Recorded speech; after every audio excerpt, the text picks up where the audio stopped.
You're listening to OSR Media, the bold and beautiful. Hello, friends, welcome to my channel.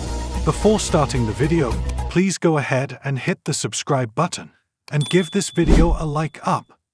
In the apartment, Steffi awakens in the cage and hears footsteps. She calls for assistance and bangs on the cage's side.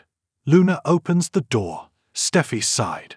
Luna informs her no one can hear her and inquires, "How did you sleep last night?" She boasts that she slept like a baby on the Spencer estate. Steffi pleads that she has children. Luna assures her they will be okay.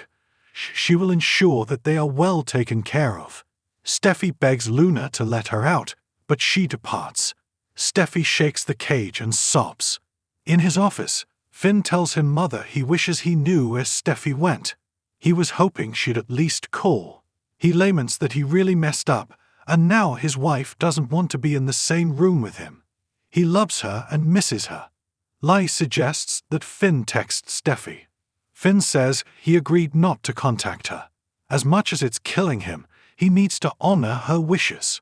At Il Giardino, Katie sits down with Sheila and Deacon, who injured his arm carrying a shipment. He laments that Hollis used to help him with that.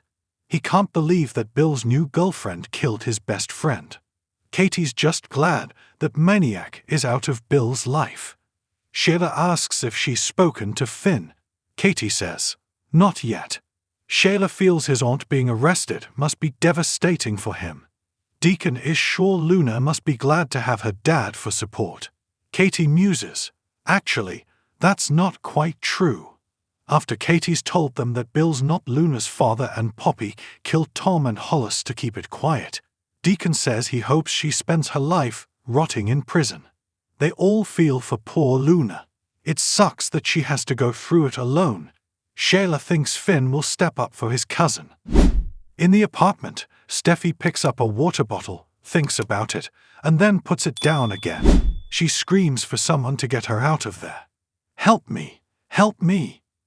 At the jail, Poppy is thrilled when Luna shows up. "It's my baby girl." Luna just stares at her. In Finn's office, he asks his mother how she's holding up with Aunt Poppy being arrested. Does she really think this is something she could do? Lai says she was a bum, which is fine, that's her life. But she knows her sister. She's not a killer. Finn says it doesn't look good. They found evidence in her apartment, and she's always wanted a man with money. Lai feels Poppy isn't capable of murdering Tom to keep him quiet. Finn asks, if Aunt Poppy didn't kill Tom and Hollis, who did? Lai says the way that Tom and Hollis were killed was methodical. It's not Penelope. Finn questions again. Then who? Lai wishes she knew. The real killer is out there. Who knows who the next victim might be? At the jail, Luna inquires as to her mother's well-being, only to be corrected that she is not. Poppy cries up as she expresses her fear. "You already know I don't belong here." She does not want her to worry about her. She is confident that the truth will come out and she will be set free. Luna inquires, what if it doesn't? Poppy needs to know that her daughter will be okay. Luna quivers, "Mom, I'm terrified." Poppy is pleased to have Bill. "Because the thought of you being alone right now." Luna sighs. She tells Poppy that after she was arrested, they took another paternity test. "He's not my father." Poppy protests that they took a paternity test and Lai administered it. Luna says Katie was right. The first test gave a false positive. Poppy argues the new test could have been faulty as well. Luna says they took two. Poppy cries that she's sorry. She can't even hold her. Luna cries that they've never been apart this long before. Poppy's sorry she can't be there for her. Luna assures her she'll get out of there, just like she said. Poppy laments that she's stuck in there while she's out there alone. Luna says, "Oh, but I'm not, Mom. I've got Bill." Poppy's relieved he told her the text didn't change anything between them. It makes her love him even more. Luna says it makes her love him more too. Poppy warns Luna to be careful out there and not to leave Bill's side. Luna promises. At Il Giardino, Katie tells Deacon and Sheila She always thought there was something strange about Poppy. As much as she didn't like the idea of her in Bill's life, he adored Luna, who really brought out something different in him. Deacon rants about Poppy killing Tom and Hollis because it threatened the life she set up for herself. They all feel it's terrible that someone as sweet as Luna is going through something so awful. Katie explains that Luna and Bill have formed an unbreakable connection. Deacon can't stop thinking about Tom and Hollis. They didn't deserve this. Sheila agrees. No, they didn't. She pulls out framed photos of the two men so they can always be with them. Deacon thanks her. In the police station, Luna meets with Deputy Chief Baker and thanks him for meeting with her. He figures she's there to ask them to release her mother.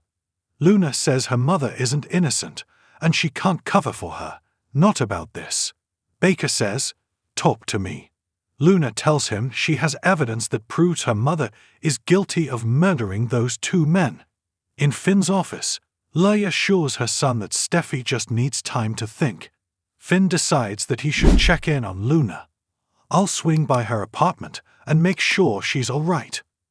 We were thinking to ourselves that Luna's sudden turn to the dark side was speeding her toward the exit, until we realized that Bold and Beautiful had already printed her out a get-out-of-jail-free card in the template that it created for Shayla. Consider, Shayla has shot, or shot at, nearly everyone on the show. She has kidnapped so many people that she must buy rope in bulk at Costco. She killed a man with bees. Bees, for heaven's sake. And then she's gone and flitted about rubbing it in her detractors' faces that she's serving Il Giardino breadsticks instead of time. And these are only her transgressions on Bold and Beautiful. Shayla has a long history of misdeeds ranging from baby stealing to attempted matricide, stretching back to her time on The Young and the Restless. However, Bold and Beautiful positioned her in a love story with Deacon and transformed her into a hard-luck heroine, the kind of scrappy underdog who'd finally get the happily ever after she deserves if she stopped attempting to kill people and get away with it. Sorry, we mean if only people would stop peskily persecuting her for things that she's, well, actually done. The point is, if Shayla is allowed to roam free and insist that she's changed, even as she laughs about everything that she's gotten away with, so can and will Luna. The show will say that she underwent some therapy off-screen to diminish her homicidal tendencies and return her to the canvas like she was just another hollow-clad ingenue, albeit the sort who might drug you if you got in her way. Thank you for watching this video. Please subscribe my ESR Media to our channel and stay with TS.